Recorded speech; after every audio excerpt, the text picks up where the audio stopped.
정답은 3번입니다. 부작 위법 확인의 소는 부작 위상태가 계속되는 한 그 위법의 확인을 구할 이익이 있다고 보아야 하므로 원칙적으로 제소기간에 제한을 받지 않습니다.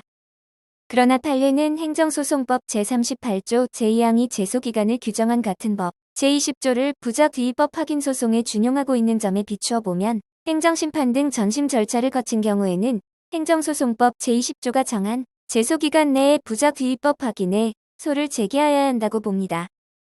4번 지문에서 처분의 신청 후에 원고에게 생긴 사정의 변화로 인하여 그 처분에 대한 부작위가 위법하다는 확인을 받아도 종국적으로 침해되거나 방해받은 원고의 권리, 이익을 보호 구제받는 것이 불가능하게 되었다면 그 부작위가 위법하다는 확인을 구할 이익은 없으므로 법원은 각하 판결을 내려야 합니다.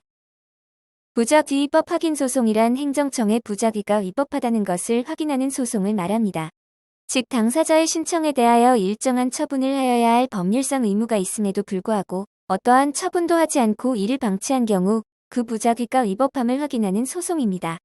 행정소송법은 행정심판과 달리 의무이행 소송을 채택하지 않고 부작 위법 확인 소송을 채택하고 있습니다. 부작 위법 확인 소송은 취소송의 규정이 대부분 적용되나 처분 변경으로 인한 소의 변경, 집행정지 결정, 집행정지 취소 결정, 사정판결, 사정판결 시 피고의 소송 비용 부담 등은 준용되지 않습니다. 부작위란 당사자의 신청에 대한 상당한 기간 내에 일정한 처분을 하여야 할 법률상 의무가 있음에도 이를 방치하는 것을 의미합니다. 신청의 내용은 불문합니다. 법규상, 조리상 신청권의 존부에 대해서는 학설이 대립하나 필요하다는 것이 다수설이자 판례의 입장입니다. 처분의 부존재를 의미하며 행정입법에 대한 부작위는 부작 위법 확인 소송의 대상이 되지 않음을 주의하여야 합니다.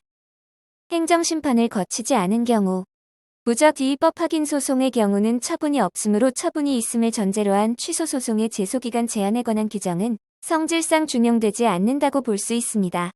이에 대하여 제소기간에 대하여 제한이 없다는 견해와 부작위의 성립 요건의 하나인 신청 후 상당한 기간이 경과하면 그때 처분이 있는 것으로 보고 그때부터 1년 이내에 제소할 수 있다고 보는 견해가 대립합니다.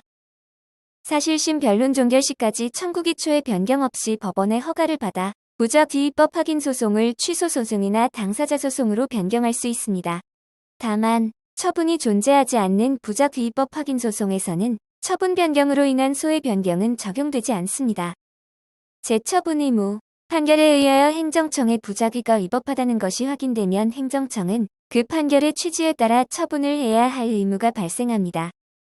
다만 부작 위법 확인 소송은 행정청의 부작위가 위법하다는 것을 확인하는 데 그치는 것이므로 행정청은 판결의 취지에 따라 어떠한 처분을 하기만 하면 되고 반드시 원고의 신청대로 처분할 필요는 없으므로 거부 처분도 가능하다는 것이 다수설 입장입니다. 간접강제 행정청이 판결의 취지에 따른 재처분 의무를 이행하지 아니한 때에는 제1심 수소법원은 당사자의 신청에 의하여 결정으로써 상당한 기간을 정하고 행정청이 그 기간 내에 이행하지 아니한 때에는 그 지연 기간에 따라 일정한 배상을 할 것을 명하거나 즉시 손해배상할 것을 명할 수 있습니다.